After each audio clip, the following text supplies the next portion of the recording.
ಸಂಜೆ ಹೊತ್ತಲ್ಲಿ tea time snacks ಆಗಿ ಏನಾದರೂ ತಿನ್ನಬೇಕು ಅನ್ನಿಸ್ದಾಗ ಅಥವಾ ಮಕ್ಕಳು ಏನಾದರೂ ಕುರ್ಕುರೆ ಸ್ನ್ಯಾಕ್ಸ್ ಕೇಳ್ತಾ ಇದ್ದರೆ ಇದನ್ನು ತಪ್ಪದೆ ಮಾಡಿಕೊಡ್ರಿ. ತುಂಬ ಚೆನ್ನಾಗಿರುತ್ತೆ, ಆಮೇಲೆ ಟೇಸ್ಟ್ ಕೂಡ ಸೂಪರಾಗಿರುತ್ತೆ. ಮಕ್ಕಳಂತೂ ತುಂಬ ಇಷ್ಟಪಟ್ಟು ತಿಂತಾರೆ ನೋಡ್ರಿ. ಇಮ್ಮಿಡಿಯೇಟಾಗಿ ಒಂದು 10-15 ನಿಮಿಷದಲ್ಲಿ ಈ ಸ್ನ್ಯಾಕ್ಸನ್ನು ನೀವು ಪ್ರಿಪೇರ್ ಮಾಡ್ಬೋದು. ಇದಕ್ಕೆ ತುಂಬ ಇಂಗ್ರೀಡಿಯೆಂಟ್ಸ್ ಕೂಡ ಬೇಡ, ಮನೆಯಲ್ಲೇ ಇರುವಂತಹ ಸಾಮಗ್ರಿಗಳನ್ನು ಬಳಸ್ಕೊಂಡ್ಬಿಟ್ಟು ಮಾಡ್ಬೋದು ನೋಡ್ರಿ. ತುಂಬ ಕ್ರಿಸ್ಪಿಯಾಗಿ ಬರುತ್ತೆ. ಅಂಗಡಿಯಲ್ಲಿ ತಿನ್ನೋದಕ್ಕಿಂತ ಈ ರೀತಿ ಹೆಲ್ದಿಯಾಗಿ ಮನೆಯಲ್ಲೇ ಮಾಡಿಕೊಡ್ರಿ, ತುಂಬ ಚೆನ್ನಾಗಿರುತ್ತೆ ನೋಡಿರಿ. ಫಟಾಫಟ್ ಅಂತ ಹೇಳಿ ಹೇಗೆ ಮಾಡೋದು ಅಂತ ಹೇಳಿ ಕ್ರಿಸ್ಪಿ ಆದಂಥ ಸ್ನ್ಯಾಕ್ಸನ್ನು ಮಾಡೋದಕ್ಕೆ ತುಂಬ ಇಂಗ್ರೀಡಿಯೆಂಟ್ಸ್ ಬೇಡ. ಹಾಗಾದರೆ ಈ ವಿಡಿಯೋ ನಿಮಗೆ ಇಷ್ಟ ಆಯಿತಾ? ಇಷ್ಟ ಅನಿಸಿದ್ರೆ ನಮ್ಮ ಚಾನಲ್ಗೆ ಸಬ್ಸ್ಕ್ರೈಬ್ ಮಾಡ್ಕೊಳ್ರಿ, ಈ ಬೆಲ್ಲೈಕನ್ನು ಪ್ರೆಸ್ ಮಾಡಿರಿ. ಯಾಕೆಂದರೆ ನಾನು ಹಾಕೋ ಡೈಲಿ ವಿಡಿಯೋ ನೋಟಿಫಿಕೇಷನ್ ನಿಮಗೆ ಬರುತ್ತೆ. ಆವಾಗ ನೀವು ಈಸಿಯಾಗಿ ವಿಡಿಯೋಗಳನ್ನು ನೋಡ್ಬೋದು. ಇಲ್ಲಿ ನೋಡಿರಿ, ಈ ಸ್ನ್ಯಾಕ್ಸನ್ನು ಮಾಡೋದಕ್ಕೆ ನಾನಿಲ್ಲಿ ಒಂದು ಪೊಟ್ಯಾಟೊನ ತೊಗೊಂಡಿದ್ದೀನಿ, ಆಲೂಗಡ್ಡೆನ ತೊಗೊಂಡಿದ್ದೀನಿ. ಇದನ್ನು ನೀಟಾಗಿ ತೊಳೆದ್ಬಿಟ್ಟು ಮೇಲೆಯಿಂದ ಸಿಪ್ಪೆನ ಗ್ರೇಟ್ ಮಾಡಿ ತೊಗೊಂಡ್ಬಿಡ್ರಿ. ಮೇಲಿನ ಸಿಪ್ಪೆ ಎಲ್ಲ ಗ್ರೇಟ್ ಮಾಡಿದ್ರೆ ಸ್ನ್ಯಾಕ್ಸು ಚೆನ್ನಾಗಿ ಬರುತ್ತೆ, ಕ್ರಿಸ್ಪಿಯಾಗಿ ಬರುತ್ತೆ. ಸಿಪ್ಪೆ ಇದ್ದರೆ ಚೆನ್ನಾಗಿ ಬರೋದಿಲ್ಲ. ಹಾಗಾಗಿ ಇದನ್ನು ಗ್ರೇಟ್ ಮಾಡ್ಕೊಂಬಿಡ್ರಿ. ಇಲ್ಲ ಚಾಕುವಿನಿಂದನೇ ನೀವು ಇದನ್ನು ಗ್ರೇಟ್ ಮಾಡ್ಬೋದು ನೋಡಿರಿ. ಸೂಪರಾಗಿ ಈಸಿಯಾದ ಮೆಥಡ್ನಲ್ಲಿ ಇವತ್ತು ನಿಮಗೆ ಮಾಡಿ ತೋರಿಸ್ತಾ ಇದ್ದೀನಿ. ಇವಾಗಲೇ ನೀವು ಕೂಡ ಇದನ್ನು ಟ್ರೈ ಮಾಡಿ ನೋಡಿರಿ, ಹೇಗೆ ಬಂತು ಅಂತೇಳಿ ತಿಳಿಸಿ. ಈಗ ನೋಡಿರಿ, ನಾನು ಇದನ್ನು ಆಲೂಗಡ್ಡೆನ ಕಟ್ ಮಾಡಿ ತೊಗೊತಾ ಇದ್ದೀನಿ. ಚಿಕ್ಕ ಚಿಕ್ಕ ಪೀಸಸ್ನ ಇದನ್ನು ಕಟ್ ಮಾಡಿ ತೊಗೊಳ್ರಿ. ನೋಡಿರಿ, ಕ್ಯೂಬ್ಸ್ ಆಕಾರದಲ್ಲಿ ಕಟ್ ಮಾಡ್ಬೋದು. ಈ ರೀತಿ ಕಟ್ ಮಾಡಿರಿ. ಈಗ ಇದನ್ನು ಕಟ್ ಮಾಡಿದ ತಕ್ಷಣವೇ ನಾನಿಲ್ಲಿ ನೀರಿನಲ್ಲಿ ಹಾಕ್ತಾಯಿದ್ದೀನಿ. ಯಾಕಂದರೆ ಆಲೂಗಡ್ಡೆ ಕಪ್ಪಾಗಿರುತ್ತೆ. ಕಟ್ ಮಾಡಿದ ತಕ್ಷಣ ನೀರಿಗೆ ಹಾಕಿದರೆ ಕಪ್ಪಾಗೋದಿಲ್ಲ ನೋಡಿರಿ. ಆಮೇಲೆ ಇದರಲ್ಲಿರುವಂತೆಲ್ಲ ಸ್ಟಾರ್ಚ್ ಹೊರಟು ಹೋಗುತ್ತೆ. ನೀರಲ್ಲಿ ಹಾಕಿದ ತಕ್ಷಣ ಈ ರೀತಿ ಕಟ್ ಮಾಡಿಕೊಂಡು ಹಾಕಿರಿ. ನಿಮಗೇನಾದರೂ ಸ್ನ್ಯಾಕ್ಸ್ ಜಾಸ್ತಿ ಕ್ವಾಂಟಿಟಿಲಿ ಬೇಕು ಅಂದಾಗ ನೀವು ಇನ್ನೂ 2 ಆಲೂಗಡ್ಡೆನ ಬಳಸಿ ನೀವು ಮಾಡ್ಬೋದು. ಇದನ್ನು ನೀಟಾಗಿ 2 ಸರಿ ವಾಶ್ ಮಾಡಿ ತೊಗೊಂಡು ಬನ್ನಿ. 2 ನೀರಲ್ಲಿ ವಾಶ್ ಮಾಡಿ ತೊಗೊಳ್ರಿ. ಈಗ ನೋಡಿರಿ, ನಾನು 1 ಕಪ್ಪಷ್ಟು ಅವಲಕ್ಕಿನ ತೊಗೊಂಡಿದ್ದೀನಿ.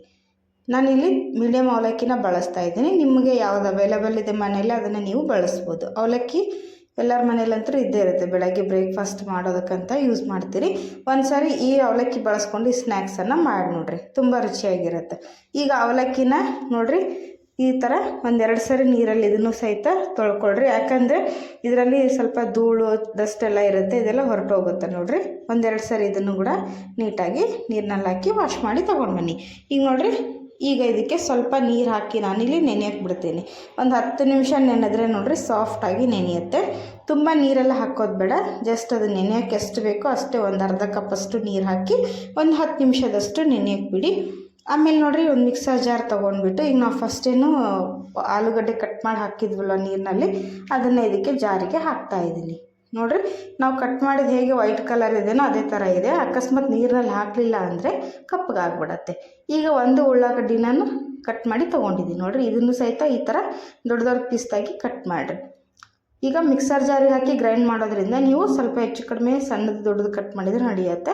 ಈಗ ನೋಡಿರಿ, 1 ಗಡ್ಡೆ ಬೆಳ್ಳುಳ್ಳಿ ಹೆಸಳನ್ನು ಹಾಕ್ತಾಯಿದ್ದೀನಿ. ಆಮೇಲೆ ಖಾರಕ್ಕೆ ಹಸಿಮೆಣಸಿನ್ಕಾಯನ್ನು ಸಹಿತ ಹಾಕ್ತಾಯಿದ್ದೀನಿ. ನಿಮಗೆ ಖಾರ ಎಷ್ಟು ಬೇಕೋ ಅಷ್ಟು ನೋಡಿಕೊಂಡು ನೀವು ಇದನ್ನು ಯೂಸ್ ಮಾಡ್ಬೋದು. ಈಗ ಇದನ್ನು ಫೈನಾಗಿ ಗ್ರೈಂಡ್ ಮಾಡಿ ತೊಗೊಂಡು ಬರ್ತೀನಿ. ನೀರೇನು ಹಾಕೋ ಅವಶ್ಯಕತೆ ಇಲ್ಲ, ಯಾಕಂದರೆ ಉಳ್ಳಾಗಡ್ಡಿ ಮತ್ತು ಆಲೂಗಡ್ಡೆಯಲ್ಲಿ ನೀರಿನ ಕ್ವಾಂಟಿಟಿ ಜಾಸ್ತಿ ಇರೋದ್ರಿಂದ ನೋಡಿರಿ ಅದೇ ಗ್ರೈಂಡ್ ಆಗುತ್ತೆ. ಈಗಿದು ಇಷ್ಟು ಫೈನಾಗಿ ಗ್ರೈಂಡ್ ಆದರೆ ಸಾಕು.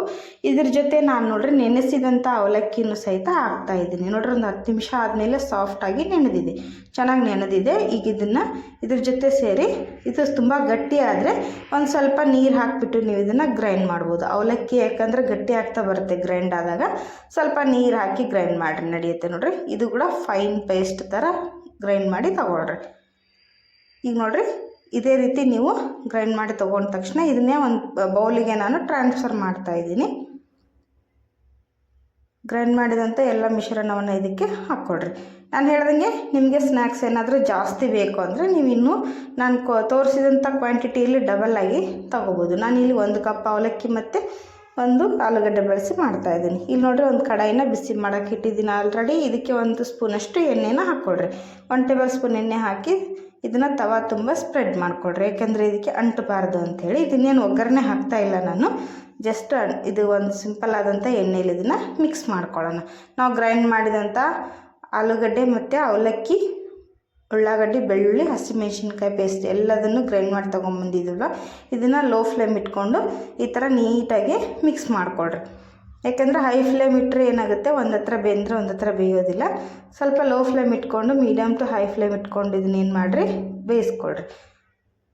ನೋಡಿರಿ, ಸ್ವಲ್ಪ ಕೂಡ ತಳ ಹಿಡಿತಾ ಇಲ್ಲ, ತುಂಬ ಚೆನ್ನಾಗಿ ಬರುತ್ತೆ. ಯಾಕಂದರೆ ಅವಲಕ್ಕಿ ಸ್ವಲ್ಪ ಅಂಟು ಇರೋದ್ರಿಂದ ಈ ಥರ ಎಣ್ಣೆ ಹಾಕಿ ನಾವು ಬೇಯಿಸ್ಕೊಂಡ್ರೆ ಬೇಗ ಬೇಯುತ್ತೆ, ಆಮೇಲೆ ನೀಟಾಗಿ ಬರುತ್ತೆ. ನೋಡಿರಿ, ಜಾಸ್ತಿ ಅಂಟ್ಕೊಳ್ಳೋದಿಲ್ಲ, ಅಂಟು ಆಗೋದಿಲ್ಲ. ಈ ರೀತಿ ನೀವು ಇದನ್ನು ಬೇಯಿಸ್ಕೊಳ್ರಿ. ಇದು ಹೆಂಗೆ ಬೇಯುತ್ತೆ ಹಾಗೆ ಗಟ್ಟಿ ಆಗ್ತಾ ಬರುತ್ತೆ. ನೋಡಿರಿ, ಈ ರೀತಿ ಹಿಟ್ಟು ಥರ ಇದು ಗಟ್ಟಿ ಆಗುತ್ತೆ. ಇಷ್ಟು ತಳ ಬಿಟ್ಕೊಂಡು ಬರೋವರೆಗೂ ಇದನ್ನು ಬೇಯಿಸ್ಕೊಳ್ರಿ. ನೋಡಿರಿ, ಈಗ ಪರ್ಫೆಕ್ಟಾಗಿ ಬಂದಿದೆ. ಒಂಥರ ಮುದ್ದೆ ಥರ ಆಗುತ್ತೆ ಇದು ಗಟ್ಟಿಯಾಗಿ. ಅಲ್ಲಿವರೆಗೂ ಇದನ್ನು ಬೇಯಿಸ್ಕೊಂಡ್ರೆ ಇದರಲ್ಲಿರುವಂಥ ಎಲ್ಲ ಹಸಿ ವಾಸನೆ ಹೊರಟೋಗುತ್ತೆ.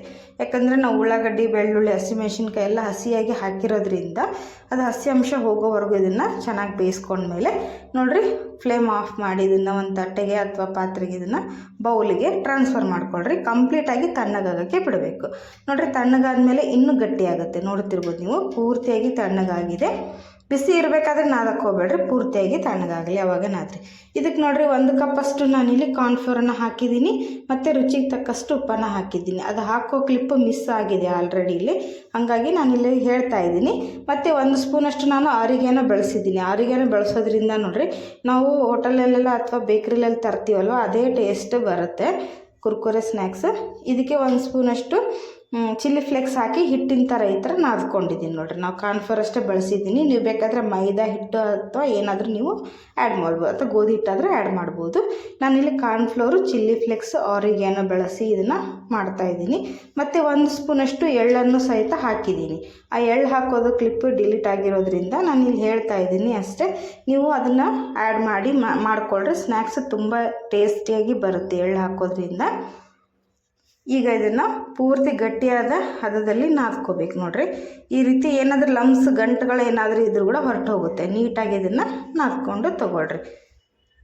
ಇದನ್ನು ನಾದಿದ ಮೇಲೆ ನೋಡಿರಿ, ನಾವೀಗ ಇದನ್ನು ಸ್ನ್ಯಾಕ್ಸ್ ಆಗಿ ಶೇಪ್ ಕೊಡೋಣ. ಸ್ವಲ್ಪ ಕೈಗೆ ಎಣ್ಣೆ ಸವರ್ಕೊಳ್ರಿ, ಅಂದರೆ ಅಂಟ್ಕೊಳ್ಳೋದಿಲ್ಲ ಜಾಸ್ತಿ. ಕೈಗೆ ಎಣ್ಣೆ ಸವರ್ಕೊಳ್ಳೋದ್ರಿಂದ ನೀಟಾಗಿ ಬರುತ್ತೆ. ನೋಡಿರಿ, ಸೂಪರ್ ಸಾಫ್ಟ್ ಆದಂಥ ಸ್ಟ್ರಕ್ಚರ್ನಲ್ಲಿ ಹಿಟ್ಟು ರೆಡಿಯಾಗಿದೆ. ಈಗ ಇದನ್ನು ಸ್ವಲ್ಪ ಸ್ವಲ್ಪ ಉಂಡೆಗಳನ್ನಾಗಿ ಮಾಡಿಕೊಂಡು ಇದನ್ನು ರೋಲ್ ಥರ ಮಾಡಿಕೊಡ್ರಿ. ನಾವು ಕೋಡ್ಬಳೆ ಎಲ್ಲ ಮಾಡ್ಕೋತೀವಲ್ವ, ಆ ರೀತಿ ಮಾಡಿಕೊಡ್ರಿ. 2 ಕೈಯಿಂದ ಒಸಿರಿ ಚೆನ್ನಾಗಿ. ನಾನಿಲ್ಲಿ ಗ್ಯಾಸ್ ಫ್ಲೋರ್ ಮೇಲೇ ಮಾಡ್ತಾಯಿದ್ದೀನಿ. ಜಲ್ದಿ ಆಗುತ್ತೆ, ಬೇಗ ನೀವು ಮಾಡ್ಕೋಬೋದು. ನಿಮಗೆ ದಪ್ಪ ಬೇಕಂದರೆ ದಪ್ಪ ಮಾಡಿಕೊಡ್ರಿ, ಇಲ್ಲ ತೆಳುವಾದ ರೀತಿಯಲ್ಲಿ ಬೇಕಂದರೆ ತೆಳುವಾದ ರೀತಿಯಲ್ಲಿ ಸಹಿತ ನೀವು ಮಾಡ್ಕೋಬೋದು. ನೋಡಿರಿ, ಈ ರೀತಿ ಮಾಡಿಕೊಂಡು ನೀವು ಚಾಕು ತೊಗೊಂಡು ಕಟ್ ಮಾಡಿಕೊಡ್ರಿ. ಸೇಮ್ ನಾವು ಕುರ್ಕುರೆ ಯಾವ ರೀತಿ ಇರುತ್ತೋ ಆ ರೀತಿ ಕಟ್ ಮಾಡಿದ್ರೆ ಸಾಕು. ನೋಡಿರಿ, ಮಕ್ಕಳಿಗಂತೂ ತುಂಬ ಇಷ್ಟಪಡ್ತಾರೆ. ಈ ರೀತಿ ಜಾಸ್ತಿ ಉದ್ದ ರಿಬ್ಬನ್ ಥರ ನಾವು ಇದನ್ನು ಹುರಿದುಕೊಳ್ಳೋದ್ರಿಂದ ಬೇಗನೆ ಮಾಡ್ಕೋಬೋದು. ನೋಡಿರಿ, ಈ ರೀತಿ ನಾನು ಕುರ್ಕುರೆ ಶೇಪ್ನಲ್ಲಿ ಕಟ್ ಮಾಡ್ತಾಯಿದ್ದೀನಿ. ನೋಡಿರಿ, ಈಸಿಯಾಗಿ ಬೇಗನೆ ನಾವು ಮಾಡ್ಬೋದು. ಇಲ್ಲಾಂದರೆ ಕೈಯಿಂದ ತಿಕ್ಕಿ ಮಾಡ್ತೀವಿ ಅಂದರೆ ನಿಮಗೆ ಹೇಗೆ ಪರ್ಫೆಕ್ಟ್ ಅನಿಸುತ್ತೋ ಅದೇ ರೀತಿಯೇ ನೀವು ಮಾಡ್ಕೋಬೋದು. ನೋಡಿ, ನಾನು ಇಲ್ಲಿಷ್ಟು ಮಾಡಿದ್ದೀನಿ. ಮಿಕ್ಕಿದಂಥ ಹಿಟ್ಟನ್ನು ಸಹಿತ ಇದೇ ರೀತಿ ಕಟ್ ಮಾಡಿ ತೊಗೊಂಡು ಬರ್ತೀನಿ. ನೋಡಿರಿ 1 ಕಪ್ಪು ಅವಲಕ್ಕಿ ಮತ್ತು 1 ಆಲೂಗಡ್ಡೆಲಿ 1 ತಟ್ಟೆ ತುಂಬ ಸ್ನ್ಯಾಕ್ಸ್ ರೆಡಿಯಾಗಿದೆ. ಮಕ್ಕಳು ಕೇಳಿದ ತಕ್ಷಣ ಪಟಾಫಟ್ ಅಂತ ಹೇಳಿ ಮಾಡಿಕೊಡಿ. ನಿಮಗೂ ಏನಾದರೂ ತಿನ್ನಬೇಕು ಅನ್ನಿಸ್ದ ತಕ್ಷಣ ಸಾಯಂಕಾಲ ಕ್ವಿಕ್ಕಾಗಿ ಮಾಡುವಂಥ ಸ್ನ್ಯಾಕ್ಸ್ ಇದು. ನೋಡಿರಿ, ಈಗ ತವಾನ ಬಿಸಿ ಮಾಡೋಕ್ಕೆ ಇಟ್ಟಿದ್ದೀನಿ ಆಲ್ರೆಡಿ. ಇದಕ್ಕೆ ಫ್ರೈ ಮಾಡೋದಕ್ಕೆ ತುಂಬ ಎಣ್ಣೆ ಕೂಡ ಬೇಡ. ನೋಡಿರಿ, 1-2-3 ಟೇಬಲ್ ಸ್ಪೂನ್ ಎಣ್ಣೆಯಲ್ಲೇ ನಾವು ಇದನ್ನು ಫ್ರೈ ಮಾಡ್ಬೋದು. ನಾನು ಇಲ್ಲಿ ಡೀಪ್ ಫ್ರೈ ಮಾಡ್ತಾಯಿಲ್ಲ, ಶಾಲೋ ಫ್ರೈ ಮಾಡ್ತಾಯಿದ್ದೀನಿ. ಎಣ್ಣೆನ ಚೆನ್ನಾಗಿ ಬಿಸಿ ಮಾಡಿಕೊಡ್ರಿ. ಬಿಸಿ ಮಾಡ್ಕೊಂಡ ತಕ್ಷಣ ಇದನ್ನು ಫ್ರೈ ಮಾಡಿಕೊಡ್ರಿ. ಯಾವುದೇ ಸ್ಲರಿ ಬೇಡ, ಏನು ಬೇಡ, ಹಾಗೆ ನೀವು ಡೈರೆಕ್ಟಾಗಿ ಫ್ರೈ ಮಾಡಬೇಕು. ಯಾಕಂದರೆ ತುಂಬ ಚೆನ್ನಾಗಿ ಬರುತ್ತೆ. ನೋಡಿರಿ, ಜಾಸ್ತಿ ಆಯಿಲ್ ಅಬ್ಸರ್ವ್ ಮಾಡ್ಕೊಳ್ಳೋಂಗಿಲ್ಲ, ಆಮೇಲೆ ಕ್ರಿಸ್ಪಿಯಾಗಿ ಬರುತ್ತೆ. ಈ ರೀತಿ ನೀವು ಇದನ್ನು ಹಾಕ್ಕೋಬೋದು. ನೋಡಿ, ಮಕ್ಕಳಿಗೆ ಏನಾದರೂ ಸ್ನ್ಯಾಕ್ಸ್ ಬಾಕ್ಸ್ ಆಗಿ ಏನಾದರೂ ಕಟ್ಟಬೇಕಂದ್ರೆ ಈ ಥರ ಮಾಡಿಕೊಡಿ, ತುಂಬ ಚೆನ್ನಾಗಿರುತ್ತೆ. ನೀವು ಇದನ್ನು ಸ್ಟೋರ್ ಕೂಡ ಮಾಡ್ಬೋದು. ನೋಡಿರಿ, ಸ್ಟೋರ್ ಮಾಡಿ ಕೂಡ ನೀವು ಇದನ್ನು ತಿನ್ಬೋದು, ತುಂಬ ಚೆನ್ನಾಗಿರುತ್ತೆ. ಈಗ 1 ಸೈಡ್ ಫ್ರೈ ಆದಮೇಲೆ ಇದನ್ನು ತಿರುಗಿಸಿ ಹಾಕ್ರಿ. ಇಲ್ಲಾಂದ್ರೇ ನೋಡಿರಿ ಏನಾಗುತ್ತೆ, ಒಡೆದು ಹೋಗಿಬಿಡುತ್ತೆ. ನಾವೇನು ರೋಲ್ ಮಾಡಿರ್ತೀವಲ್ವ, ಅದನ್ನ ಮಧ್ಯದಲ್ಲಿ ಬ್ರೇಕ್ ಬಿಟ್ಟಂಗೆ ಆಗುತ್ತೆ. ನೋಡಿರಿ, ಈ ಥರ ಆಗಬಾರ್ದು. ಅಂದರೆ 1 ಸೈಡ್ ಗೋಲ್ಡನ್ ಬ್ರೌನ್ ಕಲರ್ ಬಂದ ಮೇಲೇ ಇದನ್ನು ತಿರುಗಿಸಿ ಹಾಕ್ರಿ. ತಿರುಗಿಸಾಕಿ ಸ್ವಲ್ಪ ಇದನ್ನು ಮೀಡಿಯಮ್ ಟು ಹೈ ಫ್ಲೇಮ್ ಇಟ್ಟು ಫ್ರೈ ಮಾಡ್ಕೊಳ್ರಿ, ಯಾಕೆಂದರೆ ಒಳಗಡೆಯಿಂದನೂ ಕ್ರಿಸ್ಪಿಯಾಗಿ ಬೆಂದಿರುತ್ತೆ. ಇಲ್ಲಾಂದರೆ ಒಳಗಡೆ ಹಸಿ ಹಸಿ ಹಿಟ್ಟು ಇದ್ದು ಮೇಲೆ ಅಷ್ಟೇ ಬೆಂದಿರುತ್ತೆ. ಹಂಗಾಗಿ ಲೋ ಫ್ಲೇಮ್ ಇಟ್ಟು ಒಂದು 5 ನಿಮಿಷ ಬೇಯಿಸಿದ್ರೆ ಪರ್ಫೆಕ್ಟಾಗಿ ಬರುತ್ತೆ. ನೋಡಿರಿ, ಕರೆದ ಮೇಲೇ ಚೆನ್ನಾಗಿ ಕಲರ್ ಚೇಂಜ್ ಆದಮೇಲೆ ಗೊತ್ತಾಗುತ್ತೆ ನಿಮಗೆ, ತುಂಬ ಕ್ರಿಸ್ಪಿಯಾಗಿ ಟೇಸ್ಟಿಯಾಗಿ ಬರುತ್ತೆ. ನೋಡಿ, ಇದು ಪರ್ಫೆಕ್ಟಾಗಿ ಫ್ರೈ ಆಗಿದ್ದಾವೆ. ಈಗ ಇದನ್ನು ಎಣ್ಣೆ ಬಸ್ತು ಪ್ಲೇಟಿಗೆ ಹಾಕಿ ಸರ್ವ್ ಮಾಡಿಕೊಳ್ರಿ. ನೋಡಿ ಫ್ರೆಂಡ್ಸ್, ಇದೇ ರೀತಿ ಎಲ್ಲ ಸ್ನ್ಯಾಕ್ಸ್ ರೆಸಿಪಿಗಳನ್ನು ನಾನು ನಮ್ಮ ಚಾನಲಲ್ಲಿ ಶೇರ್ ಮಾಡಿದ್ದೀನಿ. ಆಲೂಗಡ್ಡೆ ಸ್ನ್ಯಾಕ್ಸ್ ಇರ್ಬೋದು, ಆಮೇಲೆ ಲಂಚ್ ಬಾಕ್ಸು ಸ್ನ್ಯಾಕ್ಸ್ ಆಗಿರ್ಬೋದು, ಅಥವಾ ರೈಸ್ ರೆಸಿಪಿಗಳು, ಎಲ್ಲ ರೆಸಿಪಿಗಳನ್ನು ನಾನು ವಿಡಿಯೋದಲ್ಲಿ ಶೇರ್ ಮಾಡಿದ್ದೀನಿ. ನೀವು ನಮ್ಮ ಚಾನಲ್ ನೋಡಿ ಓಪನ್ ಮಾಡಿದರೆ ನಿಮಗೆ ಎಲ್ಲ ವಿಡಿಯೋಗಳು ಅವೈಲೇಬಲ್ ಇರುತ್ತೆ. ನಿಮ್ಗೆ ಯಾವುದಾದ್ರೂ ವಿಡಿಯೋಗಳು ಇಷ್ಟ ಅನಿಸಿದರೆ ಎಲ್ಲ ನಿಮ್ಮ ಫ್ಯಾಮಿಲಿ ಫ್ರೆಂಡ್ ಜೊತೆ ಶೇರ್ ಮಾಡಿಕೊಡ್ರಿ. ಹೆಚ್ಚು ಹೆಚ್ಚು ಶೇರ್ ಮಾಡಿರಿ, ಹೆಚ್ಚು ಹೆಚ್ಚು ಲೈಕ್ ಮಾಡಿರಿ. ಏಕೆಂದರೆ ನಿಮ್ಮ ಒಂದು ಲೈಕ್ ಮತ್ತು ಸಬ್ಸ್ಕ್ರೈಬಿಂದ ಒಳ್ಳೆ ಮೋಟಿವೇಶನ್ ಸಿಕ್ಕಂಗಾಗುತ್ತೆ. ಇನ್ನು ಒಳ್ಳೆ ರೆಸಿಪಿಗಳು, ಒಳ್ಳೆ ವಿಡಿಯೋಗಳನ್ನು ಮಾಡೋದಕ್ಕೆ ಒಂದು ಸ್ಕೋಪ್ ಕೊಟ್ಟಂಗಾಗುತ್ತೆ. ಹಾಗಾದರೆ ತಡ ಯಾಕೆ, ಎಲ್ಲರ ಜೊತೆ ಈಗಲೇ ಶೇರ್ ಮಾಡಿರಿ. ನಾನಿಲ್ಲಿ ಸೆಕೆಂಡ್ ಬ್ಯಾಚ್ ಕೂಡ ಕರಿತಾ ಇದ್ದೀನಿ. ನೋಡಿರಿ, ತುಂಬ ಸ್ನ್ಯಾಕ್ಸ್ ಆಗುತ್ತೆ. ಇದು ಒಂದು ತಟ್ಟೆ ತುಂಬ ಆಗುತ್ತೆ. ನೀವು ಮನೆ ಮಂದಿ ಎಲ್ಲ ತಿನ್ಬೋದು. ನೋಡಿರಿ, ಅಷ್ಟು ನೀವು ಇದನ್ನು ಪ್ರಿಪೇರ್ ಮಾಡಿ ಕೊಡ್ಬೋದು. ಈಗ ನೋಡಿರಿ, ಇದನ್ನು ಸಹಿತ ಫ್ರೈ ಮಾಡಿ ತೆಗೆದು ಬಿಸಿ ಬಿಸಿಯಾಗಿ ತಿನ್ನೋದಕ್ಕಿಂತ ಸ್ವಲ್ಪ ತಣ್ಣಗಾದ್ಮೇಲೆ ತಿಂದರೆ ಕ್ರಿಸ್ಪಿ ಜಾಸ್ತಿ ಇರುತ್ತೆ. ನೋಡಿರಿ, ಇದು ನೀಟಾಗಿ ಇದನ್ನು ಫ್ರೈ ಮಾಡಿಕೊಡ್ರಿ. ಇದೇ ರೀತಿ ಫ್ರೈ ಮಾಡಿ ಇದನ್ನು ಸಹಿತ ಎಣ್ಣೆ ಬಸ್ತು ತೆಗಿತಾ ಇದ್ದೀನಿ. ನೋಡಿರಿ, ಸೂಪರಾಗಿ ಬಂದಿದೆ. ನೀವು ನಿಮ್ಗೆ ಹೇಗೆ ಬಂದಿದೆ ಅಂತ ಗೊತ್ತಾಗಬೇಕು ಅಂದರೆ ನೀವು ಟ್ರೈ ಮಾಡಿ ನೋಡಿರಿ. ಆವಾಗ ಖಂಡಿತ ಎಲ್ರಿಗೂ ಇಷ್ಟ ಆಗುತ್ತೆ.